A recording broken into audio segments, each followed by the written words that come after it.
Hi, trading friends. Good evening. And once again, an official welcome from my side to part 7 of the Professional Investor Business Plan live series. It's only a couple of Sundays left.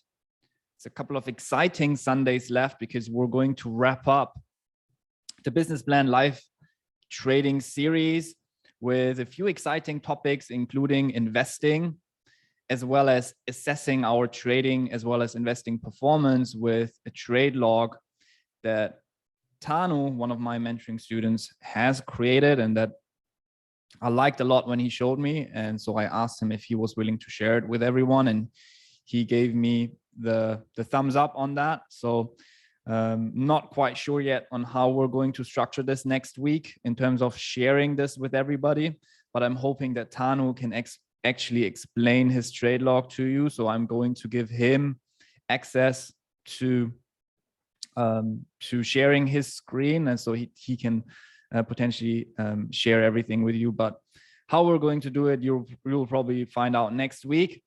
For this week, for this Sunday, I just had planned to finalize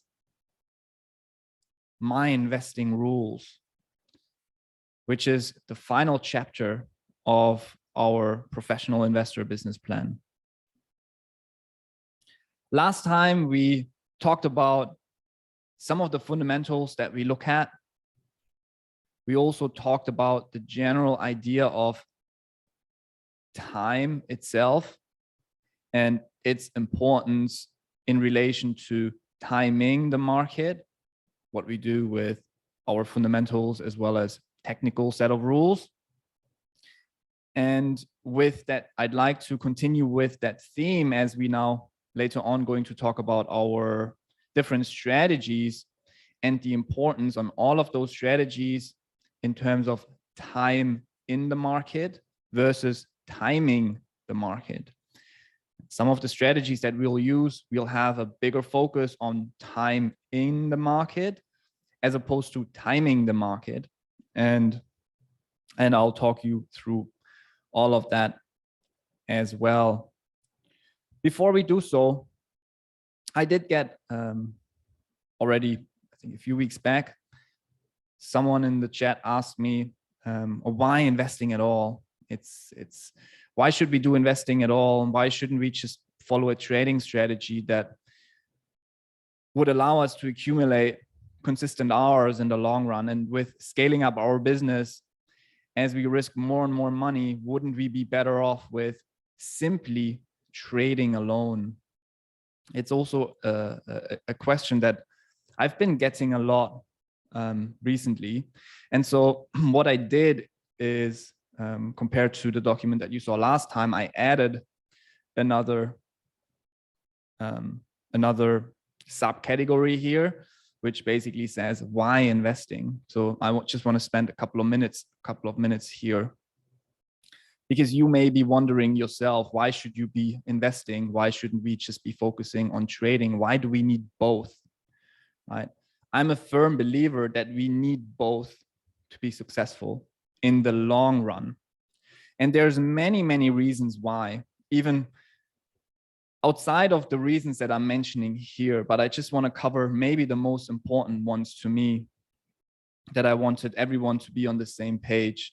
I think first and foremost, it's an extremely difficult question, because if you're asking why investing at all and why not just trading, it's like comparing apples to onions, which is something that I don't like to do, because both strategies have their unique pros and cons, which you guys probably are aware of, well, at least some of them. But with the help of these bullet points, I've tried to kind of get into the nitty gritty of, why we need investing for the long run. At the end of the day, it all boils down to our personal preference and our capital at hand and the liquidity that we have.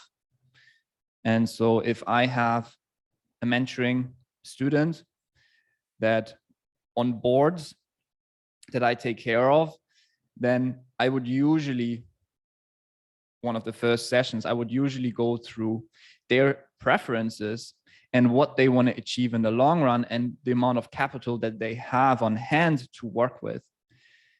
And so if there is a lot of capital at hand, again, a lot is subjective, it's not objective. If you have a lot of capital would be beyond the capital that you need for the first few milestones to be able to trade, right? Within the first few milestones. If you have any capital beyond that, that's sitting idle, that could be considered as a lot of capital. That's capital that you want to work with. Because at the end of the day, it's also going to be about the most efficient use of your capital. And if you're in the beginning shoes of being a trader, you do not yet, first of all, you do not yet have the skill to accumulate consistent hours. And even if you are working on a skill to accumulate consistent hours, you're still working on very little risk sizes, so that the hours that you actually accumulate, as that relates to monetary gain, it's actually not life-changing to your account sizes. So, and that is going to take time. Rather, what we should be doing if we have, in brackets, a lot of capital at hand, we should be a believer in revolutionary economics. What does that mean, revolutionary economics? It means that over time, things get better. And with that, asset prices and the market as a whole increases in value, right? And we want to position ourselves with that, as opposed to against that, or not following that at all. Investing is a vehicle, just like trading is a vehicle, right? It's a tool that we can use in the financial markets to make gains, to make ROIs, to accumulate Rs. In investing, you would be talking ROI, and in trading, you would be talking Rs. And so investing is generally, in my opinion, not used to pay the bills. It's not monthly income. We don't have monthly or weekly targets with that. We have yearly targets, 5-year targets, 10-year targets. We have retirement plans, wealth building plans. That means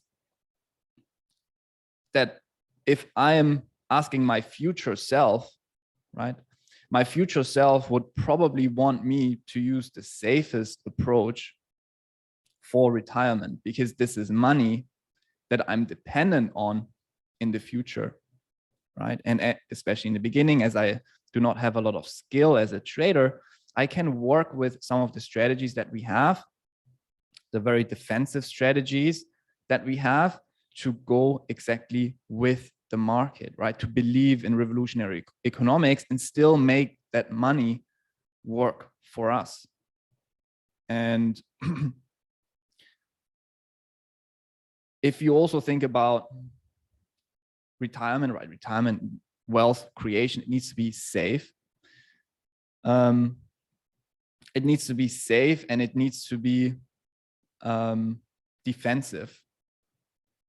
And if you think about sports, for example, be it football, be it, the World Cup or Champions League, or if it's American football, if it's the Super Bowl, the teams that usually win those Super Bowls and the World Cup and the Champions Leagues are the teams that have the best defense. So in the beginning, we need to focus on how can we put together the best defense. And later on, we can play a little bit of offense as our skill set in trading as well as in investing obviously goes up, right? And with that, when the time comes, we can be playing offense as well, if the market gives us an opportunity to do so. If we train our eyes to see opportunities, then we can play offense. In the beginning, we need to be playing defense. Your future selves are probably going to thank you for playing defense. Another issue in trading is that on paper, as we walk through the milestone, it sounds so easy. Well, I'm going to scale up my business from risking $200 to $400, $400 to $800, $800 to $1,000, $1,000 to $2,000, $2,000 to $4,000.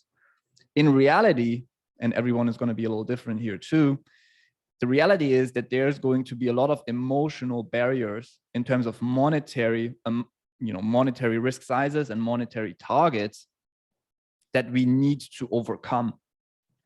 And those, once we're up against an emotional barrier, it's going to be extremely difficult to break through that. If you come to think about it, it makes a lot of sense, because an emotional barrier means that whatever we're seeing is, in terms of risk amount or money that we make in trading, is likely to be a little bit too high in terms of, you know, does it, when we speak about, does this amount really make a difference in your life? If you're seeing like tens of thousands of dollars in profit or thousands of dollars of loss, then even if it literally doesn't make a difference in your life, it may feel like this, oh my God, this is going to make a difference in your life, right? So those emotional barriers are going to be hard. Those walls are going to be hard to hammer down and to attack, and this is going to take a long time. So here again, if I have a mentoring student, that's why in the beginning, focus on investing if there's large capital at hand. It makes a whole lot of sense, because the sane approach for a beginner in trading is to use very little capital, very little risk size, until we're at the level of skill where we can slowly scale up our business.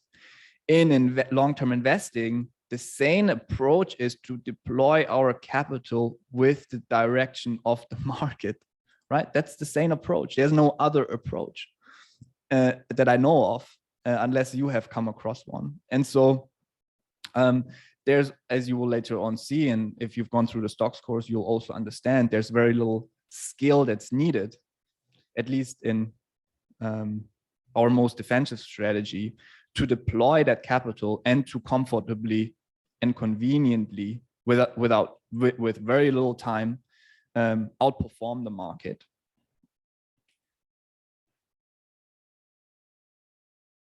This we talked about already. The time of acquiring a skill in trading goes in line with also the emotional barriers and the most efficient use of our capital. And then at the end of the day as well, if you're putting all your eggs in the basket of trading, then you're basically betting on the fact that trading is going to be for you. This may be a harder one for me to point out, right? Because you may be new in the game, but trading is not for everyone, right? Trading is not for everyone. And you may realize, and that's also going to be okay, that trading may not be for you, right? That doesn't mean that you can't benefit from the skill sets that you're learning here in terms of timing the markets, monthly demand, cycles, fundamentals, that you can translate that into an effective strategy that will then help you to outperform the markets in terms of long-term investing, right? Because at the end of the day, retirement, long-term investing versus paying the bills, monthly income, there's a big difference. And while trading may not be for you, investing is definitely going to be something for you, because you're here and you want to make your money work in the long run. And that's also fine, right? We can't all be great at trading. Maybe investing is not for you. Maybe you become a great trader, but you just don't have the, the patience maybe for long-term investing. Well, I have not seen that yet, but usually investing is easier than trading. And so is trading for you is a very difficult question. I think I'm really a believer that trading can be learned by everyone, but there's a lot of things that will then have to fall in line for you to also be consistently successful in the market, right? And one of the biggest things for you to be successful in the markets is a strong foundation.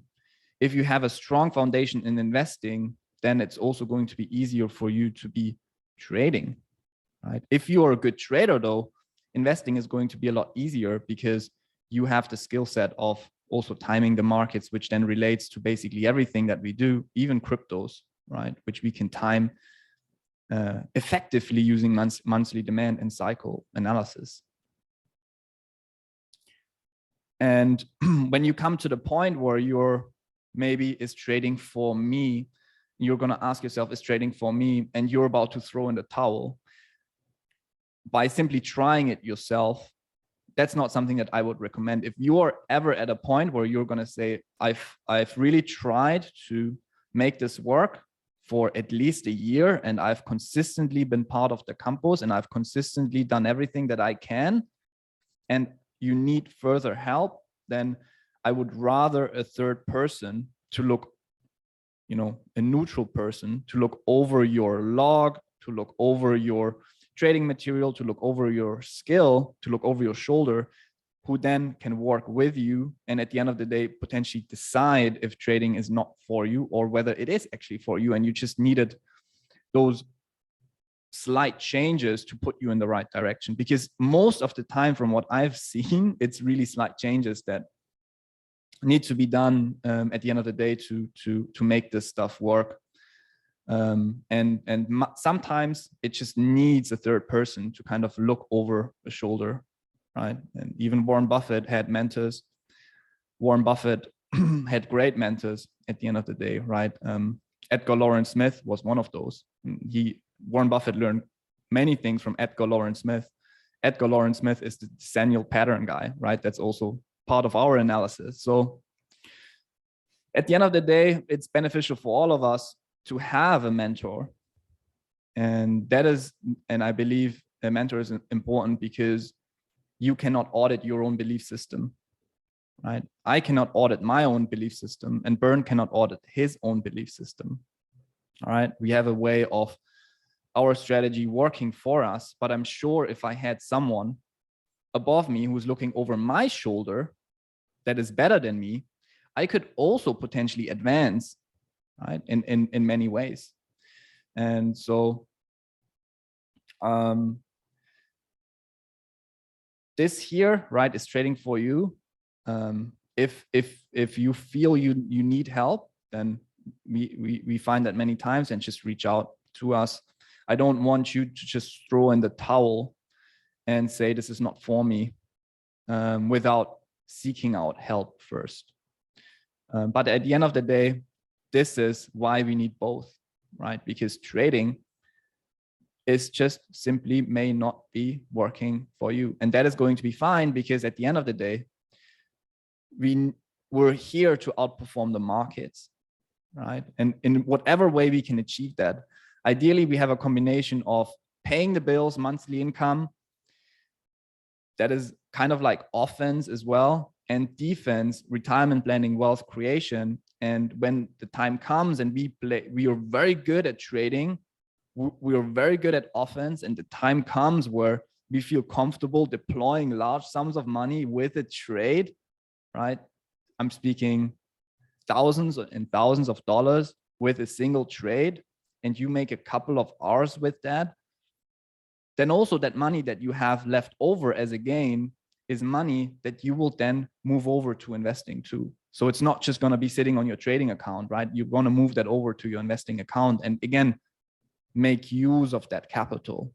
And through playing offense, sometimes when the market gives us those, when we see those opportunities with, COT being at historical levels, aligned with higher time frame technicals and seasonality, like we've seen on palladium, like we've seen on platinum, like we see oftentimes in the market, then we can have great trades that make a huge difference on our accounts, that at the end of the day will also make a difference on our retirement accounts as we pull this money out and pull it over to those accounts. I don't also like to have trading accounts, just on a side note, that are too large, because it usually comes with bad choices to have a lot of money there. But that's a completely different topic. So that's now, I just felt the need to cover that. Why investing at all? I think it's quite clear. It's completely different strategies, and one needs to be defense, one is retirement, and the other is more offense and more paying the bills, monthly income kind of style, where emotions can play a big role in the decision making. And when it comes to our future selves and retirement, our future selves are going to thank us for using a strategy where emotions are not going to play too much of a role, because we're going to let that money run for us. Time is everything, right? Time is everything. And so I want to end it with that, and then just move over to the strategies that we have that you can choose from. So we have our fundamentals, and at the end of the day, we have to choose a strategy that fits our capital and performance requirements. And then we have to buy with the set of rules that then depends on the strategy itself. What you need to be doing is you need to, if you haven't already done this, you need to go into the recording section, stocks, long-term investing, and you need to watch the equity indices forecast, as well as the long-term investing opportunities 2022 session that we've done early this year. You need to be doing this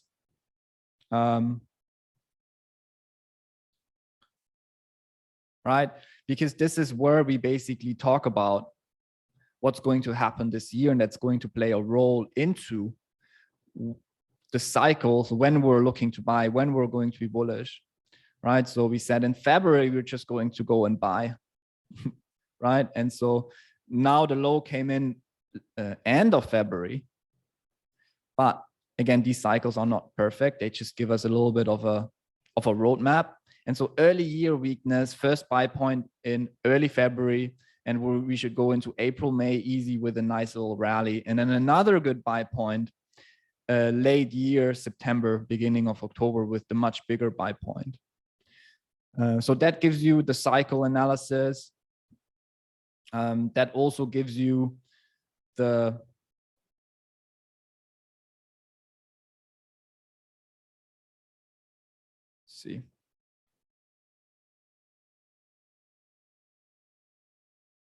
the fundamental backdrop here as well, right? Where we go through our fundamentals, whether we should be buying at all, right? The employment trends index, and then the anxious index, the probability of a decline in real GDP, then the valuations, as well as the inverted yield curve. So we go through all of this analysis in the beginning of the year to say, should we be buying? And then when should we be buying?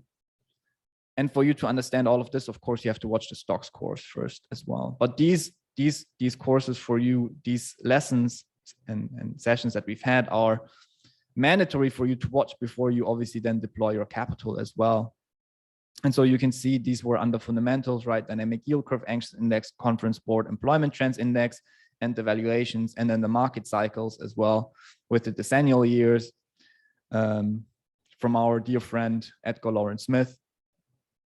And then, of course, if we have the green check marks, should we be buying? Yes, we should be buying. When should we be buying? In February. Awesome. And then we look at this, we just choose the strategy that we should be, that best fits our needs and requirements. Now, I want to start with Office 2 strategies, and both of them, the Campus Equity Index as well as the Campus Comparative Strength Index. They're very different in contextually the idea that's behind those strategies. The Campus Equity Index is defense, right? Again, we talked about the teams that win the Super Bowls and the World Cups are the teams that have the best defense. So if you also remember the retirement planning section, the market commitment of the Campus Equity Index should be the biggest in the beginning as compared to everything else, because it's defense, and defense usually wins, right? Usually wins. And so with that, I love the Campus Equity Index. I call it, you know, the corporate executive investing strategy, or the lawyer's investing strategy, or the doctor's investing strategy, if you will, because you guys are living extremely busy lifestyles, and this strategy needs zero time at all, maybe 5 minutes. Well, with the analysis that we are already doing here, right? You watch this for half an hour, for 20 minutes, and then you know, should I be buying? When should I be buying? And then you buy, right? And we actually tell you when to buy and what to buy. And so actually there's no time needed from your side. And so that is a great strategy to use. And as you're doing the back testing on that, I have personally not come across a strategy that as objectively as the strategy is put together, and as mechanically, as simply outperforms the markets by that high margins. So this strategy makes 20% a year as you backtest this. Again, a good trader makes future predictions based on a study of the past. And we understand that the belief of revolutionary economics and time in the market is extremely important. So with that, if you're going to say, well, I'm going to go with the market, I'm going to buy the S&P 500. Why are you buying the S&P 500? Well, because again, historically, it's always performed well. And so that is also a study of the past, and therefore you're predicting the future. With that as well, we are backtesting the past based on the lowest priced, relatively low PE stocks within the Dow Jones Industrial Average. And we're just going to buy the 5 of them with equal weight, and we're going to do a rollover. And with that, we outperform the markets that usually have 10% return per annum, taking the bad years into account. We make 20% ROI per year with that simple strategy, and there's no work required whatsoever, right? And so this is the best strategy, and also the strategy that I always recommend in the beginning to make use of, because there's no skill required, there's no time required. You can deploy your capital from the beginning, at least as much as you feel comfortable with, and you can, with the belief of revolutionary economics, make progress as the market makes progress. Our entry strategies, well, let's actually stick to the Dow Jones for a second here. The Dow Jones, for me, you know, why the Dow Jones and why not the S&P 500? Well, because the Dow Jones, just like the S&P 500, tracks the US economy, which we know to be the strongest economy of the world. And rather than tracking 500 companies, I make the list a lot smaller and following 30 companies within the Dow Jones. And so that makes my life a lot easier. I also understand that those 30 companies, as they move similarly as the S&P 500 or similarly as the Nasdaq, those 30 companies are here to stay. They're here to perform well. They have value. Why do they have value? I don't even ask the question if they have value or not. All of those 30 companies within the Dow Jones have value.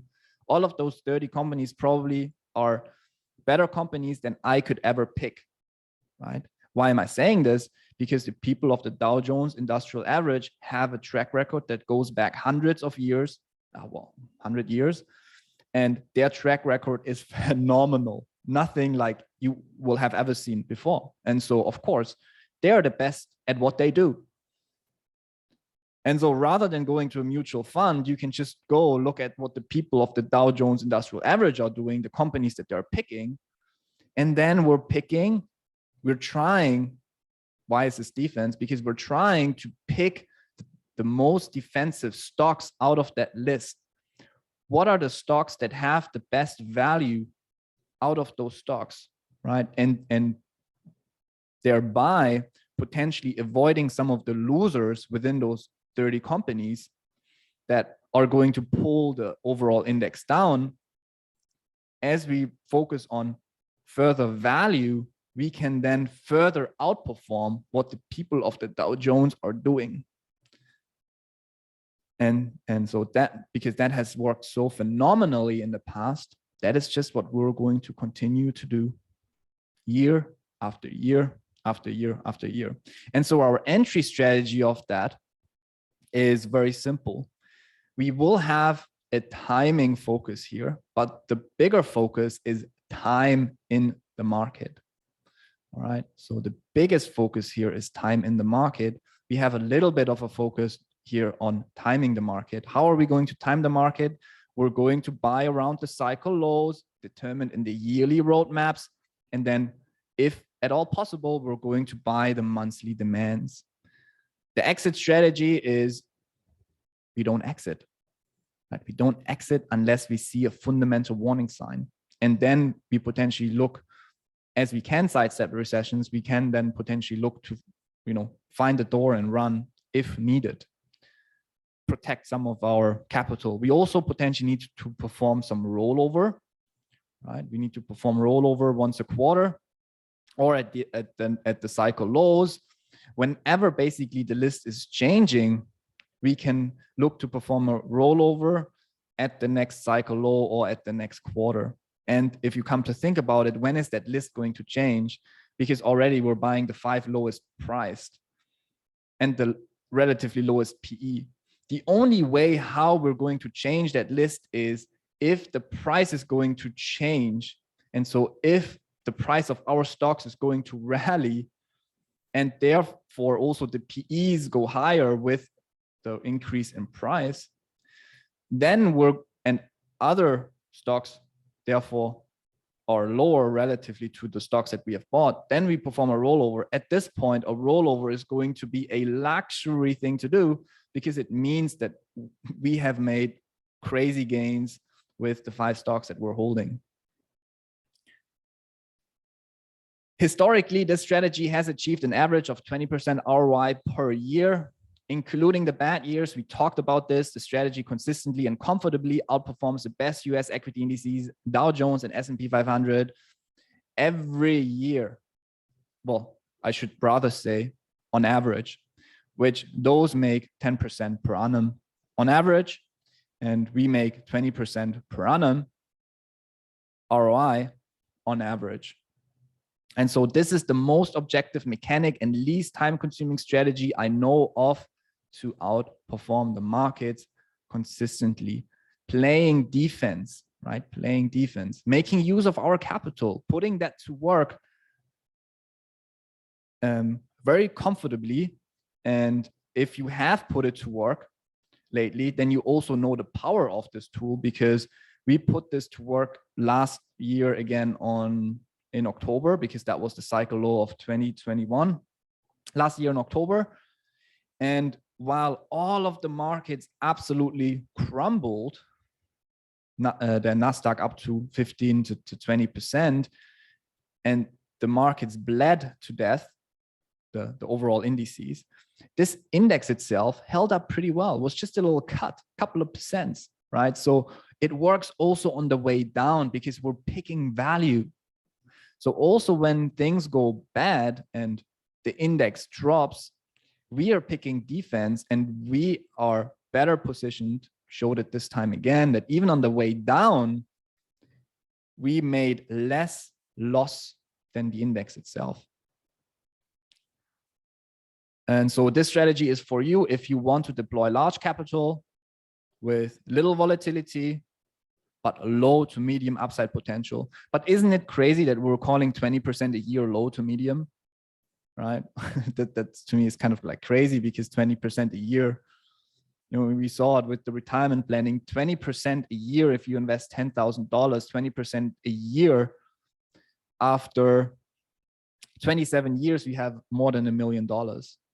If we can achieve 10%, then we need $100,000 to invest. Then we have $1 million after 26 years. So we just need a year more. We invest $10,000 and we retire with a lot of money that our future selves are going to thank us for.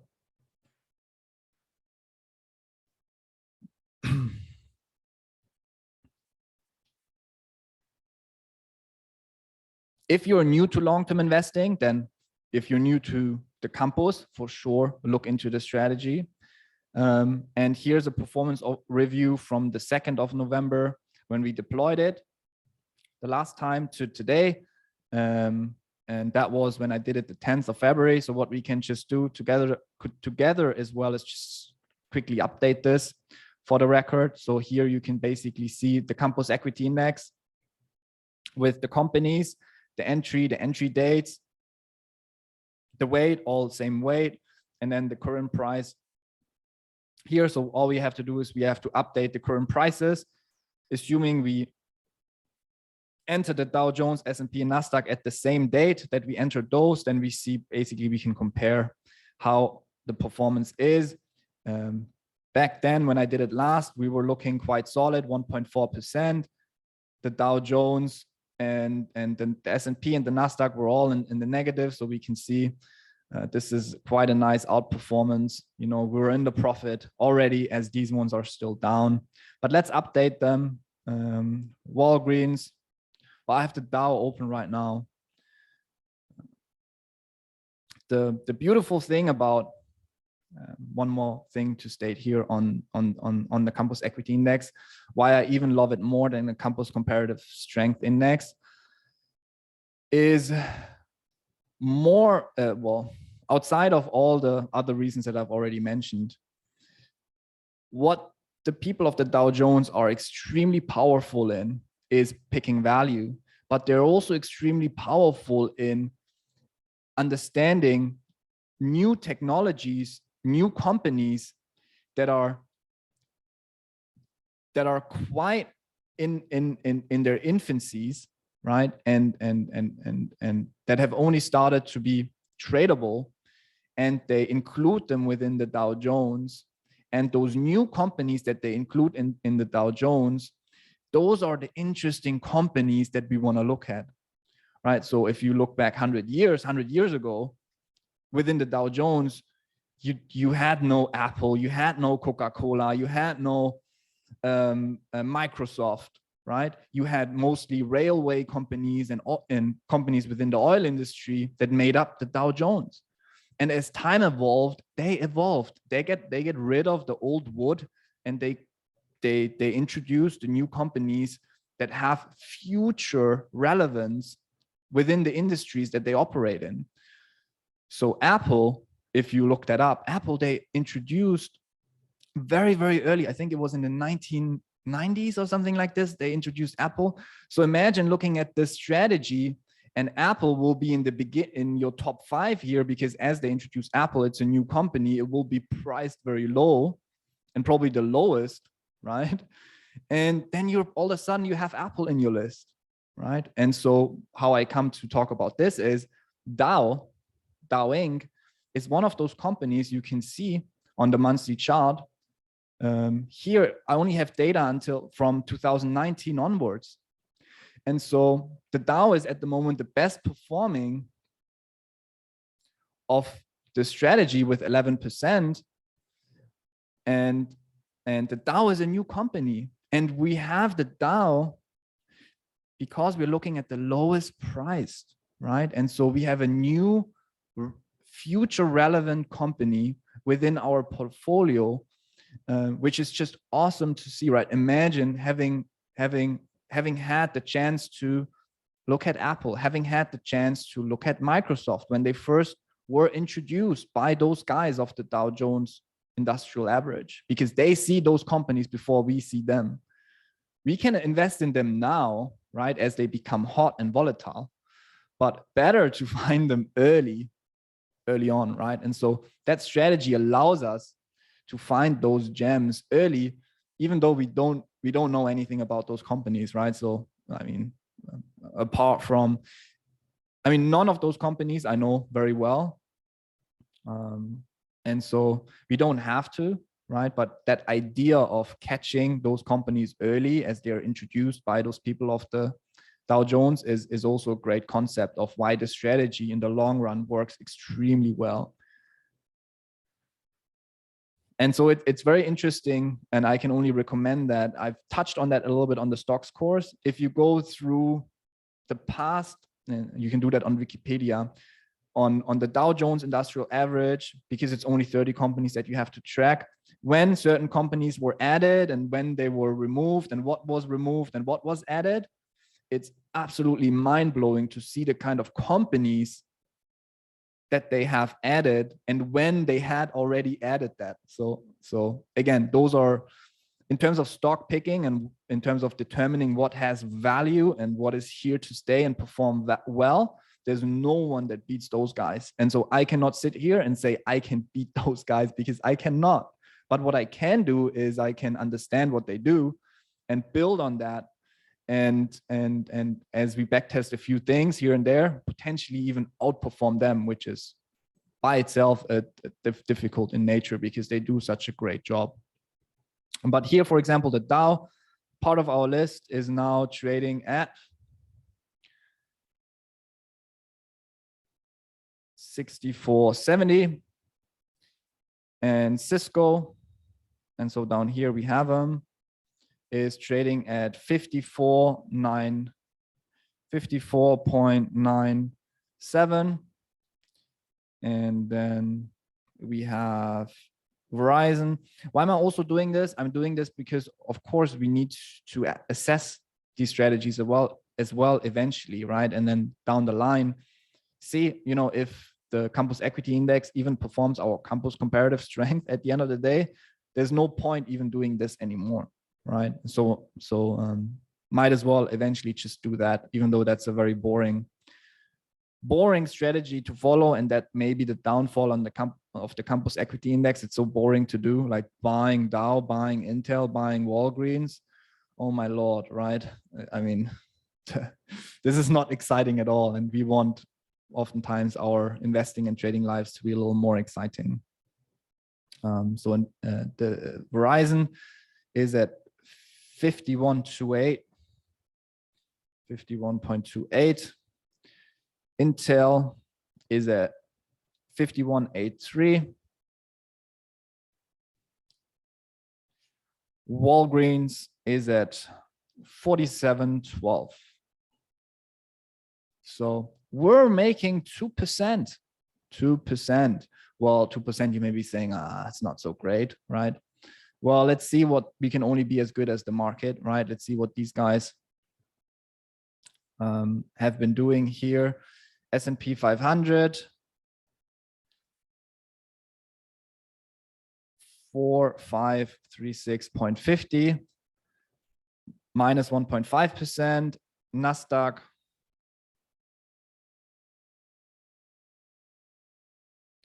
14,755, 14,755.75, minus 7%, and the beautiful Dow, 34,759, 34,759. So again, we're outperforming the markets massively. We're outperforming them. If you take the difference, we are outperforming the Dow by 5%. We're outperforming the Nasdaq by 9%, and we're outperforming the S&P by 3.5% by doing absolutely nothing but buying 5 companies, right? And so this is pretty insane, right? And so of course 2% may not be big, but our main goal here is to outperform the markets, not to make money. And as we outperform the markets with revolutionary economics, we will make money in the long run with time, but it's going to take time, right? So I'm going to copy this, and I'm going to remove this. And it's funny, the end result was kind of the same.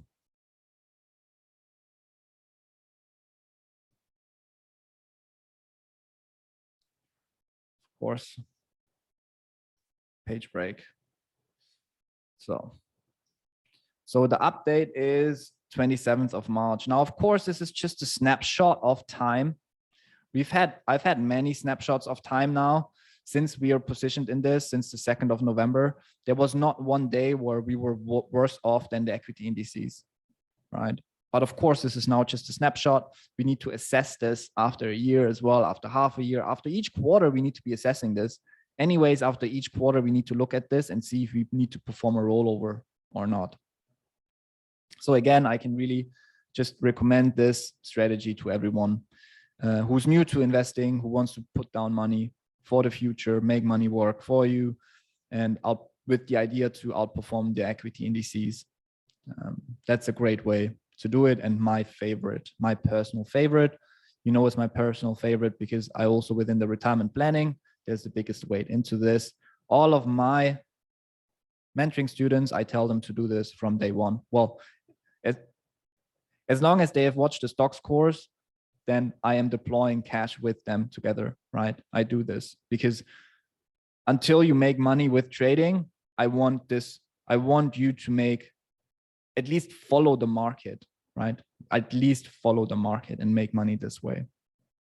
Campus comparative strength, buy at least 5 stocks that are comparatively stronger than the equity indices. Now, this is more tricky to do because essentially what we're doing is we're not defensively trying to avoid the losers and therefore picking defensive winners or picking defensive value, right? We're not trying to pick the winners of tomorrow. We're trying to pick the defense within the Dow Jones and avoiding the losers. Here, we're trying to predict who are the winners of tomorrow. We're playing offense, very different strategy, and therefore a lot more difficult to do because try betting on the winning horse, right? We have a lot more luck, a lot more odds in our favor if we don't try to pick the winning horse, if we just try to pick defense. But trying to pick the winning horses is really difficult. And how can we do this? We'll go into this just quickly, but here as well, time in the market is absolutely important, but because we're picking the stocks that have the most volatility in the game, because they're the fast movers, timing the market is just as important as time in the market. Because even if we time the market within monthly demand, after a market drops 40 to 50%, we can still experience drawdowns of 20, 30, 40% on some individual stocks. It's insane, right? Netflix dropped by 50%. We bought it in monthly demand and we still experienced heat. Facebook dropped by 40%. We bought it in monthly demand and we still experienced heat. What the heck? But imagine buying at the top, right? And so, of course, always seeing this relative, we're still taking heat, but imagine someone taking heat who buys at the top with the hype. And so again, the timing the market when it comes to those stocks, the fast movers, the biggest ones in the game, the $1 billion market cap companies, those you really want to time, have a bigger focus on market timing. Not just buying at the cycle lows and saying, yeah, if in monthly demand, it's okay. If not, it's fine. We'll just buy. It's really looking at it's not just looking at monthly demand. It's not just looking at the valuation. It's not just looking at the yearly roadmap cycle low. It's also looking at the monthly trends and whether the lows are holding, right? So monthly uptrend, that basically means we're buying the comparatively strongest stocks, because as long as the lows are holding, then we know that we've got stocks that are held, companies that are held in very strong hands. When we see that lows are broken, we don't buy those stocks, right? They would go into another list of stocks. But here we would use all of those rules to buy, and then we only exit here again if we see a fundamental warning sign. We perform rollover. We can perform rollover, but it's not mandatory, right? If we do, we would look at cycle lows here as well. But here as well, if we are into those companies, we get a handle on those within monthly demand, and they're the comparatively strongest stocks, we usually don't want to sell them. We want to hold on to them, right? Some of us are holding on to stocks from even the year before where we did the comparative strength analysis. So we really want to hold on to those stocks. They can make really big gains in the market. So this strategy is the powerhouse of investing strategies. but with great power comes great responsibility. I stole this quote from Spider-Man, of course. For this strategy, we must deploy our full arsenal of tools, market knowledge, and skill set. We're investing in the markets that have the most volatility in the game. Therefore, timing the market becomes equally important to minimize the potential risk to the downside. This is less of an objective strategy, and sometimes our market bias can hurt us. We must follow our rules strictly, right? So it's less of an objective strategy as opposed to this here, right? Because we don't have to go through all of our markets and look at the trends and look at the demands and then pick the ones that kind of look the best. There's a lot of skill involved in that, a lot of experience involved in that. Here, I don't need skill, I don't need experience. I just need to follow the process, right? So we can also not be biased about companies and get married to companies and say, I would always wanted to buy Tesla, I'm just going to buy, even though it's not in monthly demand. But if it was in monthly demand, of course, we could buy, right?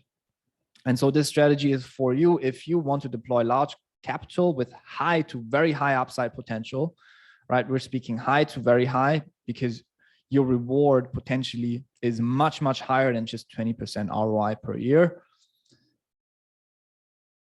But also high volatility, that means there's going to be bigger drawdowns on the way down too, right? But that's why we time the markets to limit those drawdowns. Still, we can take a lot of heat on those, and I've experienced it myself. So that's why you can only do this if you're a well-seasoned investor and you have the gut for market heat, right? We have to have the gut to not get scared out of positions or do any stupid decisions. When we experience market heat, we have to sit it out. This strategy comes and goes, and every year there are new opportunities. Therefore, if you are new to investing, try with a smaller amount first before you deploy most of your capital here for this strategy, right? And so here we have a little bit of a snapshot as well. We were looking quite solid, 7.7% on the 10th of February. Let's see what we're looking at the moment.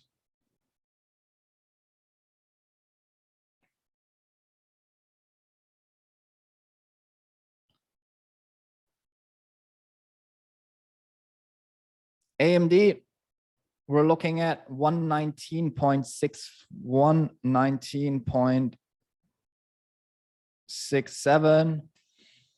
Disney, we're looking at 139.14. I'm just going to do this 139.14. At Facebook, we bought at here already. Right now it's 22182. We took a lot of heat here, 221, and look at market timing, right? How market timing has failed us, and it went into the lowest demand. Market timing failed us. Trading, stop out, $10,000 gone. Trading, stop out, $10,000 gone. Now you're having it. Investing, well, the first one anyways, we didn't trade, just the first one. And maybe this was then a level on top of level, but really 3 levels. But in trading, our timing was off, right? But with investing, even if our timing is off a little bit, it's fine. That's the beauty of trading. We're already buying low, right? These are the Corona lows. So we're not buying at 380, we're buying at 240, right? This is a massive drop, discount on, let's call it a discount. Imagine on, people are standing in line in front of Walmart if there's a TV for sale and they're, in Germany, they're buying all the toilet paper because they're scared that this is going to run out. And nobody runs to these assets and buys them when they're at discount, but we do, right? Of course we do. Even though if we take a little bit of heat, that's fine. Now it's at 221.82. 221.82. Still a -% drawdown on this one. Netflix is at 373.85. 373.85. here as well, right? We bought in monthly demand and still price is going lower, but look at that drop. We're not buying at 700. We're buying after a 50% drop in price in monthly demand with the lows holding and all of that good stuff. So quite solid picks here, but also Netflix, we're down. PayPal, 113.76. 113.76. Also down. Amazon, 3295. 3295.47. Make quite a nice gain here. JP Morgan, we said lower. Starbucks. Let's look at JP Morgan in a second. 8687.47. 87.47. And so overall, we didn't make any gain, but we also didn't make any loss. Walmart, we said lower. Let's see if that got triggered. I know that JP Morgan got triggered. I just missed it to announce it on the dashboard itself, because I wasn't tracking this myself every day. But I know that the ones that had deployed and were looking at this specific index, that you guys, some of you had caught this. So if you had caught this from our stock session, or not this one, but you need to be watching this. Long-term investing is where we go through the comparative strength list. JP Morgan Chase. So here, of course, you could be saying you had deployed it as we were in monthly demand, just like as we deploy everything in monthly demand. Entry 128.56 is even there. Then today it would be at 141.92.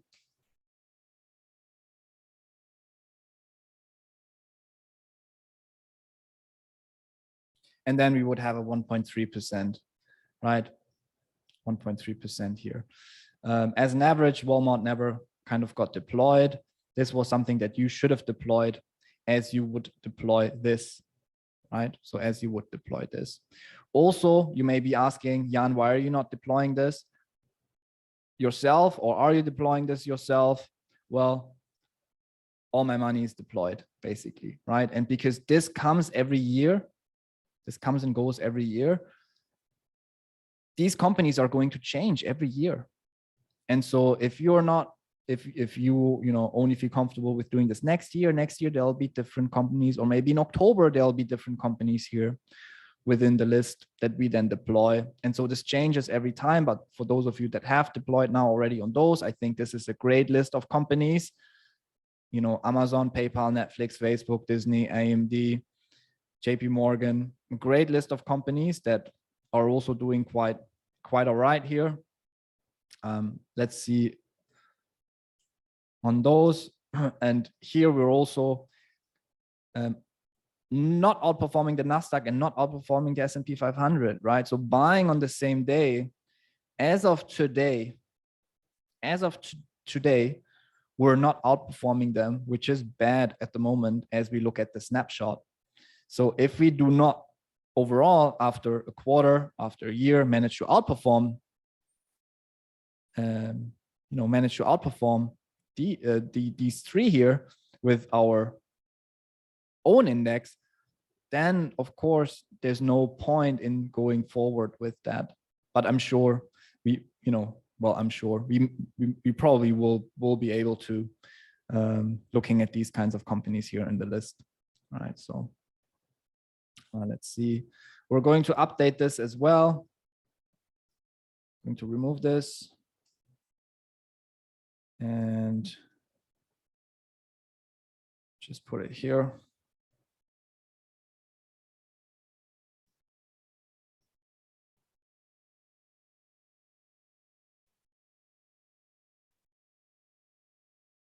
And so as of today, which is the 27th of March. All right. So the last two topics are quick. We don't take a lot of time on those. I know we have now already covered an hour, but just maybe 5 to 10 more minutes, and then we should be done with this.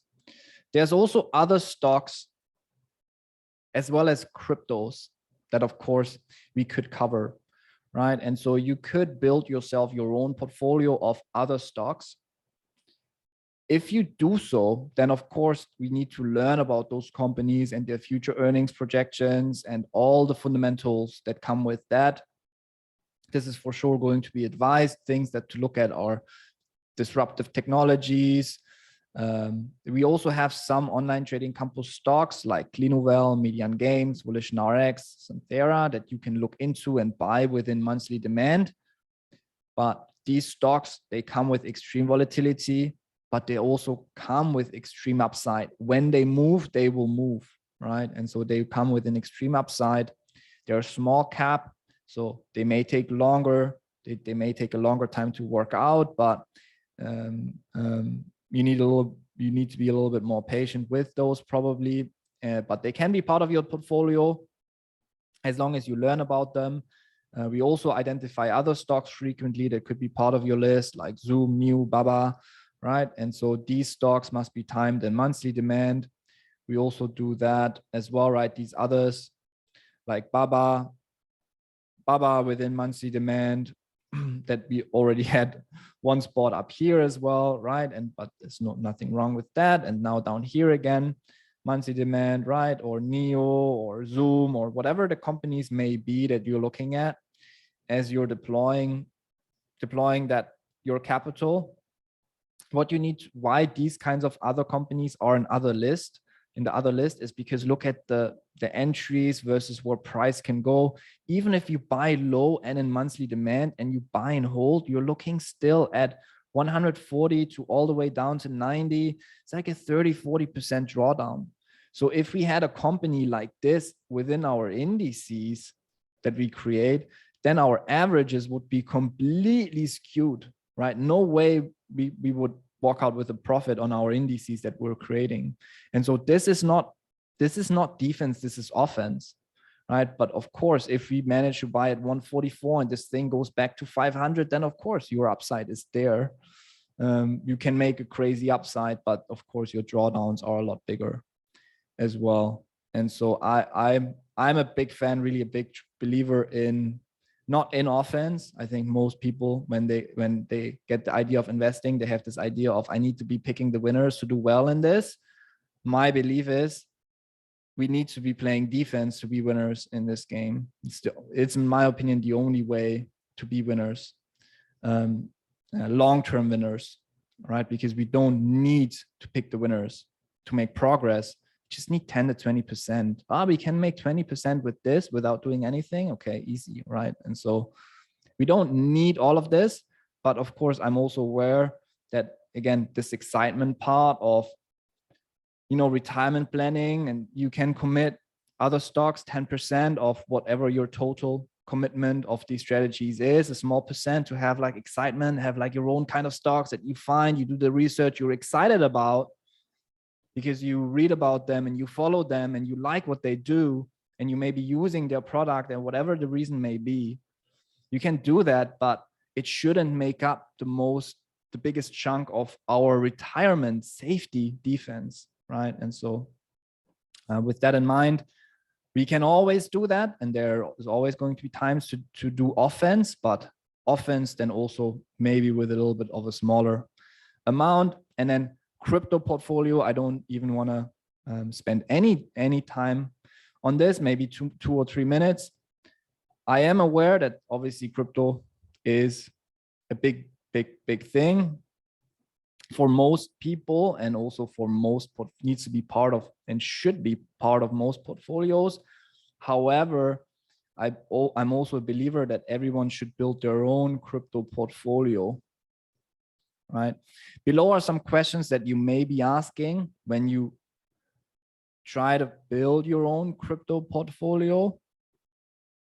In my opinion, a lot of things can already be found within the charts as you look at comparative strength and monthly demand as well.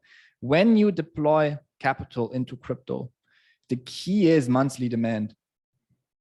Bitcoin and Ethereum have been in so many monthly demands ever since I've been following this stuff. We bought last year Ethereum at $350 and let it go, right? I think Dennis, but Dennis didn't invest in it. He traded it with leverage. He made like a 50. Is Dennis here? Yeah, Dennis, wasn't it you? You made like a 50 to 1 or like a 1 to 50 risk to reward or something. What was your risk to reward? Something out 52 to 1, right? You can, it's like 2 years of trading done, right? And so of course, an outrageous reward in this. So the beauty about the crypto markets is they are a very timeable, beautiful market. Timing works like a treat, especially monthly demand. And so if you want to deploy, my recommendation and suggestion is not buy this or that crypto or this coin or this company. I have my own belief that I also share with some of my mentoring students. I have my own kind of belief system on this, but and the coins / companies that I follow, but I think everyone has to take kind of their own decision here. And as you, for example, my only 5 cents on this would be, as you're following Bitcoin and Ethereum, what your goal is your goal is to outperform those two, which is also just like outperforming the equity indices. Outperforming those two is going to be immensely difficult for you to do, right, in the long run. And so the safe, insane approach is to follow those two within monthly demand. And so monthly demand, whenever monthly demand was created in the past, right, wherever this was in 2017 monthly demand, then here in 2019 monthly demand, then here 30,000 monthly demand, then new monthly demand. Bernd does an extremely amazing job in timing also those lows and letting everyone know when to buy. Of course, you can trade them, but you can also invest in them, right, for the long run. But within monthly demand, right, within monthly demand. And if you want to go a step further, and I'm sure some of you are looking at things beyond Bitcoin. Is anyone of you looking at things beyond Bitcoin? If so, throw one name of a coin out there now. I think I could compare. What I like to do is Cardano. What I like to do is really compare. Cardano. We're going to look at Cardano here. It's just first one on the list is XRP.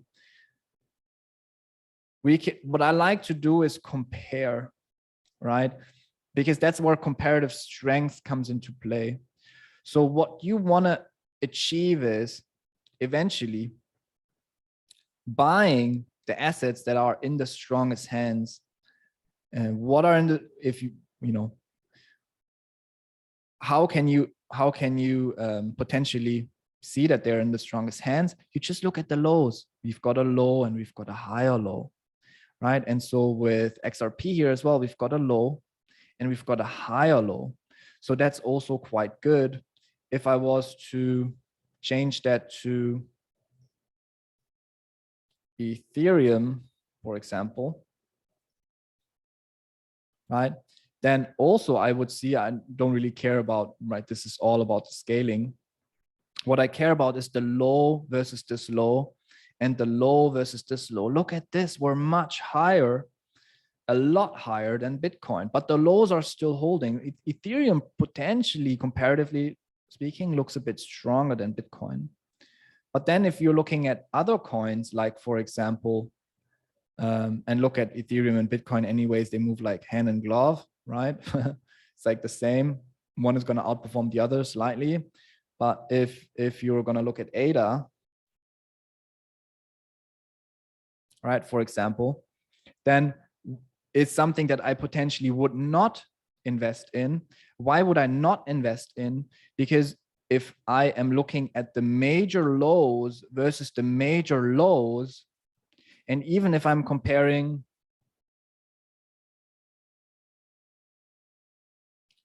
this low versus this low versus this low, is I'm making lower lows and I'm making higher lows on Bitcoin. So even compared to this low, On Cardano, I'm making lower lows. So why in hell should I buy something that's obviously in weaker hands than Bitcoin? The analysis of comparative strength is so important because it allows you to buy into the things that are held within the strongest hands. If you have something that's held in the strongest hands, you can argue that those are the winners of tomorrow. I cannot argue that Cardano is the winner of tomorrow unless I have a very strong fundamental reason of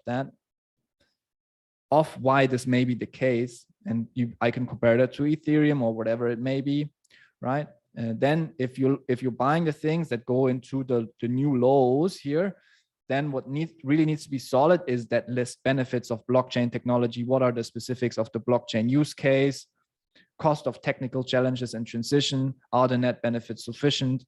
Because your goal with the crypto portfolio is to outperform Bitcoin and Ethereum. If also assessing in your strategy, if you're not managing to do that, then just stick to those, and probably those are the safest ones to do, and those are also the ones that burned checks every now and again for you guys. And the buy point so far has just been on point down here, right? And so amazing buy point at the moment. If that holds on, both investing or trading, you're making crazy gains here on the way up. Trevor is asking Solana. Of course, I didn't want this to be a training session, but of course, let's look at this. Solana, here we go. Also, Solana is very interesting here. Look at this. Look at this. We're making lower lows. We're making lower lows compared to these higher lows on Bitcoin, even though from here, these lows from here are also still in place, right? They're still in place. But here now, as we're looking at this, this is making lower lows and this is making higher lows. So potentially Bitcoin at the moment is in stronger hands than Solana from what I can see here. So again, when we're doing Solana, what we need to do is we need to have a strong fundamental understanding of what their roadmap is, what this coin is doing, what are its strengths and weaknesses, because you're potentially looking at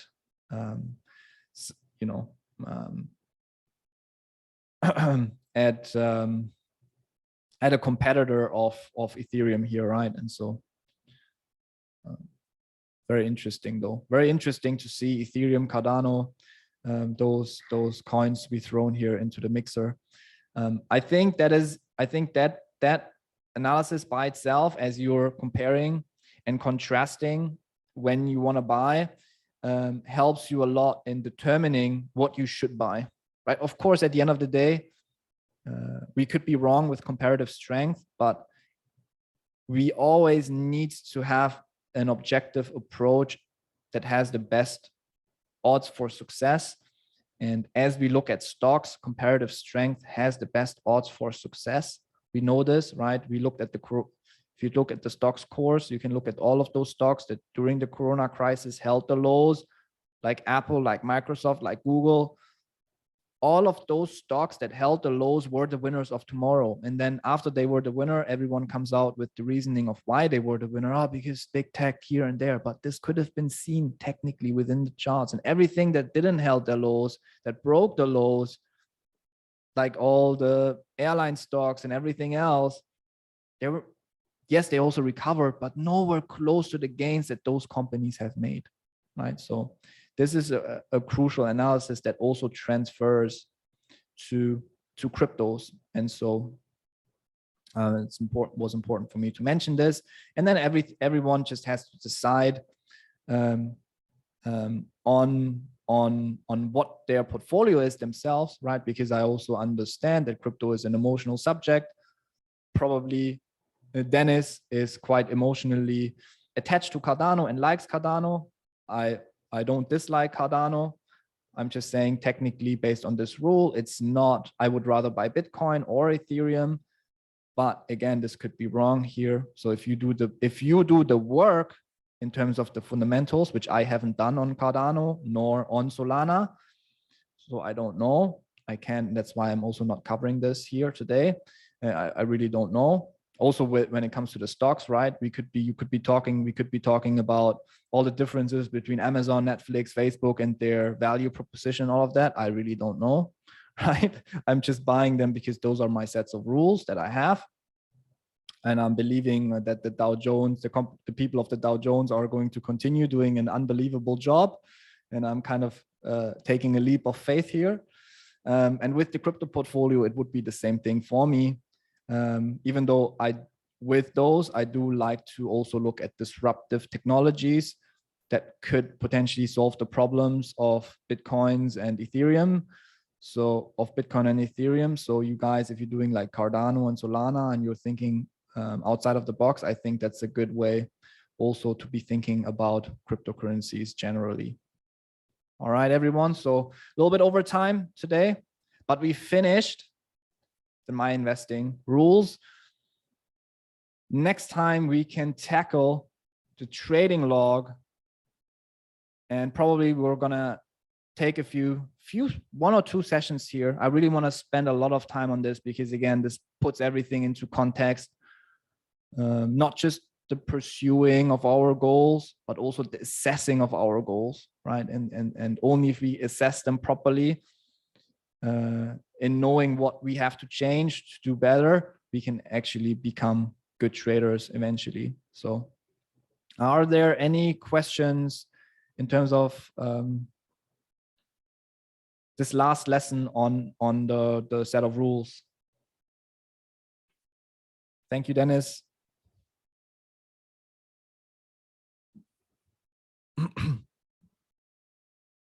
All good? All clear? All right. Well, thanks for joining, guys, and staying until the end. You guys are the best. I'll catch you all next week for a potential demo. Until then, have a great start to the new week. Happy and safe trading. Thanks again, and ciao.